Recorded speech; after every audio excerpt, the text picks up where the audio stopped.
Bonsoir. Vous êtes pour l'accueil d'une immigration francophone. D'ailleurs, c'était une de vos propositions quand vous étiez en politique, quand vous étiez chef du Parti québécois. Dimitri Soudas, bonsoir, ancien directeur des communications de Stephen Harper, mordu pour ceux qui vous suivent tous les jours à la télévision. Donc, je réunis, c'est une nouvelle mode, je réunis comme ça les mordus, mais 2 à la fois. Je prends 2 bouchées plutôt que 4 pour nos débats. Alors, Dimitri, vous êtes contre, donc, cette idée de s'en tenir qu'aux francophones. Jean-François Lisée, vous aviez proposé ça, donc vous êtes évidemment pour. Là, on parle de la partie que le Québec contrôle. Il faut bien comprendre, il y a d'autres gens qui vont arriver, mais le Québec n'aura pas le contrôle sur tout, mais quand même, c'est un changement. Ben, c'est un changement qui aurait dû avoir lieu beaucoup plus tôt parce que on est tous sonnés par les résultats du dernier recensement de Statistique Canada de l'été dernier qui nous a montré qu'il y avait une dégradation importante de presque tous les indicateurs. Alors oui, c'est pas si compliqué de faire en sorte que certains ont un niveau de secondaire 5, certains ont un niveau de cégep, certains ont un niveau... c'est tout simplement chaque candidat à l'immigration demande quelles sont les conditions pour que vous m'acceptiez, puis on lui dit, ben, si tu veux être mécanicien, si tu veux travailler dans un McDo, si tu veux être en intelligence artificielle, ben, les conditions sont différentes, les voici le test que tu dois passer.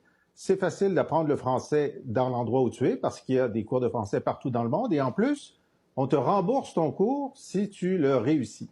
Alors ça, pour moi, c'est pas un problème. La question qui se pose, c'est l'objectif. L'objectif affiché par le premier ministre, c'est de renverser le déclin du français. Alors, est-ce que cette mesure sera suffisante pour le renverser? Ben ça, on a déjà la réponse. Parce qu'il y a 3 ans, l'OQLF, à la demande du gouvernement de la CAQ, a fait une simulation en disant si on acceptait seulement des gens qui parlent le français langue première ou seconde, est-ce que ça suffirait? Et la réponse était non. Ça aiderait, mais ça ne suffirait pas en soi à renverser le déclin du français. Et c'est pourquoi c'est une mesure indispensable, mais non suffisante. Très bien. Mais pour vous, indispensable. Dimitri Soudas, vous dites, par exemple, que vous ne seriez pas ici, vous, si on avait exigé ça à l'époque. Non, c'est exact. Ma mère, par exemple, mère qui en Grèce était infirmière, venue au Canada, ses compétences n'étaient pas reconnues. Elle parlait pas ni le français ni l'anglais quand elle est arrivée. Et moi, je suis un enfant de la loi 101. Mais parlons, par exemple, de gens comme Dany Laferrière ou même Kim Thuy, qui est arrivé au Canada, au Québec, sans aucune connaissance du français, juste du vietnamien. Et aujourd'hui, reçoit des prix de littérature. Ou parlons de gens comme Julio puis Monica Rodriguez, qui sont venus de l'Argentine en 1974, juste en parlant l'espagnol.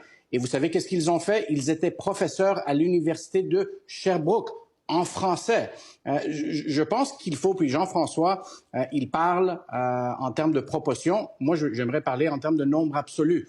Aujourd'hui, il y a plus de personnes qui parlent le français au Québec que dans toute l'histoire du Québec. Il y a plus de personnes qui parlent français comme leur seule langue maternelle en nombre absolu de l'histoire du Québec. Il y a plus de personnes qui ont le français comme leur langue parlée le plus souvent à la maison de l'histoire du Québec. Donc, ce que Jean-François dit essentiellement, c'est je préfère être une entreprise qui a un chiffre de vente de 1 million par année dans un marché de 100 millions, au lieu d'être une entreprise qui vend pour 2 millions par année dans un marché de 200 millions. Jean-François. Je pense qu'on est tous d'accord sur les principes. C'est comment est-ce qu'on va y arriver où le débat se retrouve. Jean-François, est-ce qu'on ne se prive pas de gens extraordinaires? Ben non, parce que si la mère de mon ami Dimitri voulait venir au Québec maintenant, on lui dirait, ben d'abord, on va reconnaître l'équivalence de tes cours d'infirmière parce qu'on a fait des gros progrès dans l'équivalence. Puis comme ça va prendre 1 an avant de finir la paperasse, ben on te demande de faire 200 heures de français en Grèce avant de venir. Et comme sa mère était très motivée, et je n'en entends que du bien, elle aurait fait ses cours de français et elle serait venue.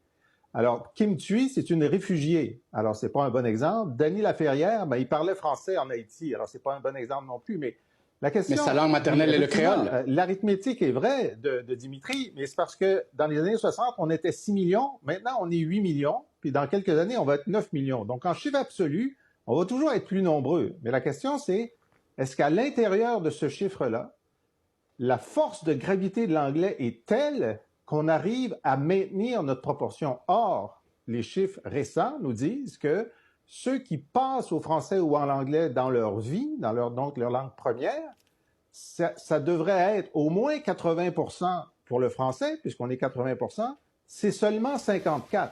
Donc, en fait, on est en train de perdre cette bataille parce qu'on n'est pas assez exigeant. Je vais vous montrer un tableau, parce que déjà, je répète, dans ce que contrôle le Québec, l'immigration économique permanente, encore une fois, on ne parle pas des non permanents, des temporaires, on était déjà quand même assez élevé. On va voir les chiffres, et là, on tend vers un pourcentage que je vais voir dans une seconde. Voilà, 67% en 2022. La cible de 2027, c'est 77.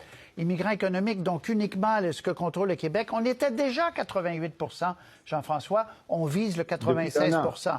Donc, depuis un an.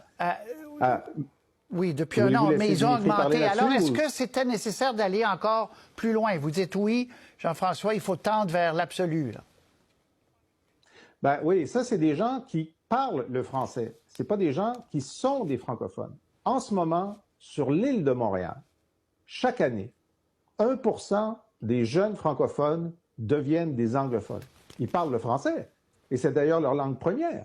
Mais la force d'attraction de l'anglais est telle, puis ça, c'est un chiffre record, on n'avait jamais vu ça avant, 1% des jeunes francophones deviennent des anglophones.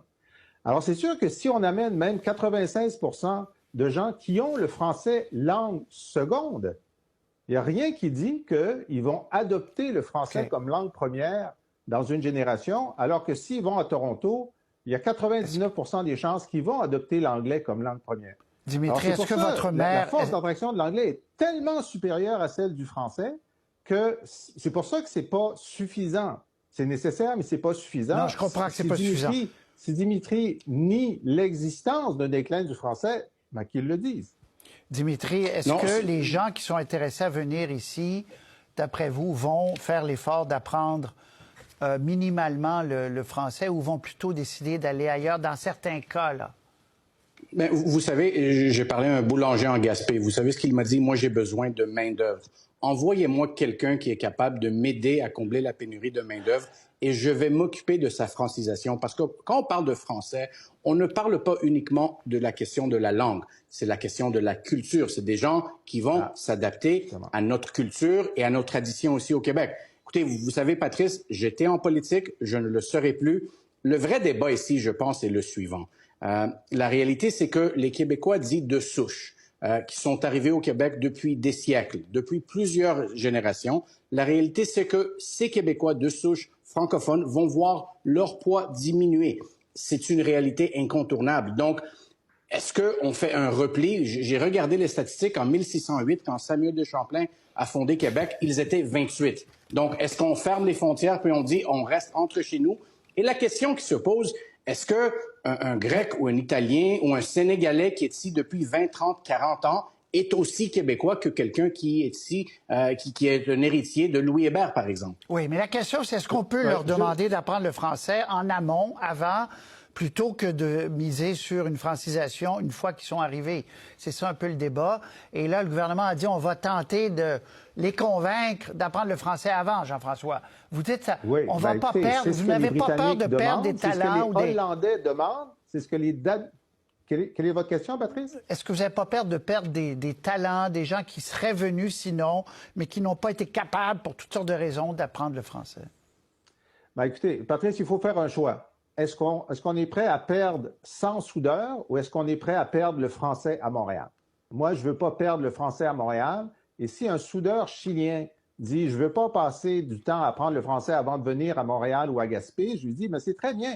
Tu peux aller dans le reste de l'Amérique du Nord, tu peux aller en Espagne, c'est ton choix. Mais nous, on ne veut pas perdre le français. » À Toronto, les gens passent à l'anglais à 95%. Au Québec, ils passent au français à seulement 54%. Alors, peu importe le boulanger, et peu importe l'année, peu importe si c'est un Sénégalais ou ça, c'est cette proportion-là qui fait qu'on est en train de perdre la masse critique de francophones à Montréal. Et si on nie cette réalité-là, on est extrêmement imprudent pour l'avenir. Merci Jean-François. Merci Dimitri. Vos positions, vos plaidoyers ont été très clairs d'un côté.